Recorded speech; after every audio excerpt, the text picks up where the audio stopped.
gluten-free craze doesn't seem to be going anywhere, but what is gluten and does everyone need to avoid it? Here to clear up some of the gluten-free controversy, our favorite holistic nutritionist and one of my favorite gals, Dr. Joey Shulman.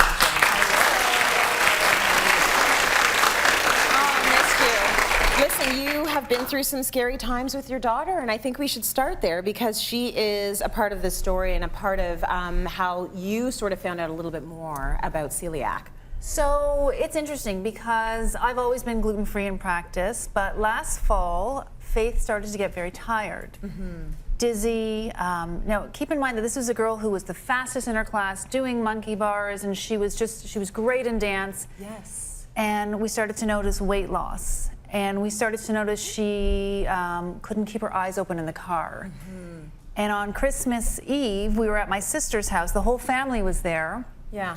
And she couldn't stay awake. Yeah.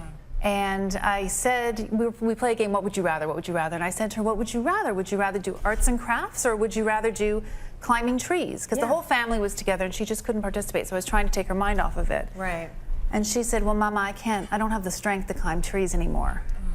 And I said, okay, I'll be right back. And I said to Randy, like now. And we had been working on a diagnosis and they'd been trying blood work. And finally I said, can you run a celiac panel? And I got the numbers back. And I see these numbers through, MDs talk to me about them sometime, and they were through the roof. And I was like, oh, you're celiac. Okay. So that was, it's important to note because there's a big discrepancy between celiac, which is an autoimmune disease, which made her extremely tired, which made her dizzy, it wasn't gastrointestinal. Yes. People think GI. Yeah. But when your child loses, and you know Faith, she's little to begin with, when she loses 6 or 7 pounds. It's a problem. It's a problem. Your child shouldn't be losing weight. Exactly. Right? So we went into repair mode and became a celiac family, which is great. We're doing very well.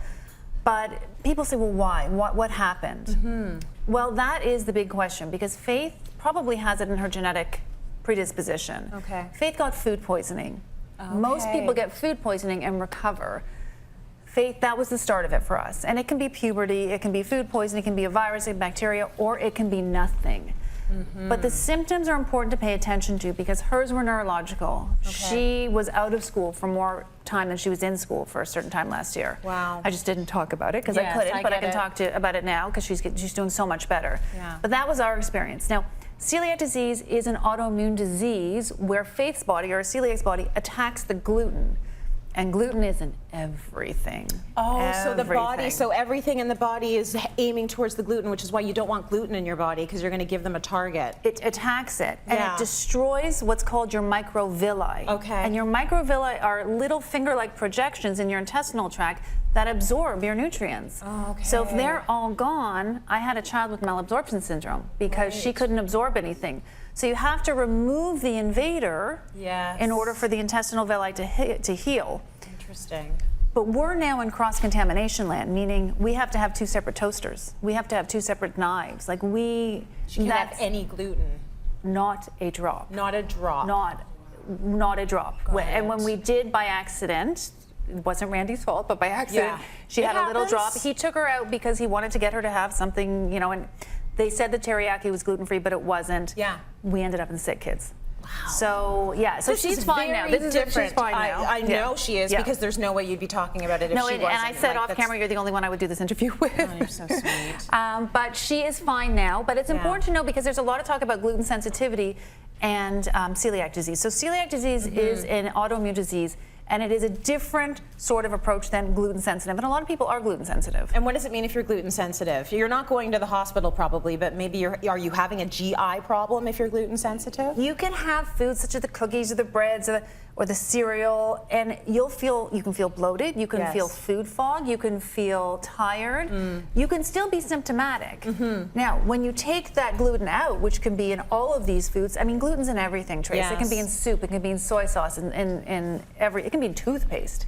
When you take it out, if your symptoms resolve, you might be gluten sensitive. So If you're celiac, it will show up on blood work, it'll show up on biopsy, it'll show in genetic testing. Yeah. Most people aren't. Only 1% of the population is celiac. So what you need to do then is sort of start looking for things that would be indicative of an autoimmune issue. If you have some of those symptoms, then maybe celiac is something you should test for. Talk to your doctor. Talk to your doctor. Unfortunately, they mimic each other. Oh, they do. So I am gluten sensitive, and you know I've always talked about gluten-free on the show. Yeah. Well, the irony is it landed in my household, but Right. it really lands in my household. So gluten isn't bad for everyone. Yeah. But a lot of people have trouble digesting it, and they feel that food fog. And that's where you want to eliminate for 30 days and see, do you feel better? And I'll be showing you in a couple of minutes. There's some, I mean, we live in 2019. We live in the best time to be celiac. Right. If you're going to be a celiac, this is a good time to be a celiac. You've got a whole bunch of amazing products for us that we're going to talk about if you need to be gluten-free. But I just want to know exactly, like, what is gluten? Is that the thing that's holding the foods together? Is that the thing that's making it so that they can be preserved for a long time? It's a good question. It's the protein in the wheat. Okay. So it's the protein in the wheat that your body is sensitive against. So it attacks it like an invader. Or if you're sensitive, it inflames you. So if you want to remove that, you can have things like rice. You can have things like quinoa. You can have things like coconut flour or almond flour. So, you know, my mom actually made a chocolate cake, because if you want to get a chocolate cake made, I said, Mommy, I want to make Tracy a chocolate cake. She's like, I'll do it. I love the Shulmans. They're my favorite family that's not my family. Well, she loves you, and it's waiting backstage, and it was completely gluten-free. So you can do anything without gluten. You just have to. It's a learning curve. It is a learning curve. Think about it and plan a little bit. Yeah, Joey, exactly. thank you so much for telling us this, because you're helping people out there, and I know it puts you in a vulnerable place, but we thank you for it. So thank you.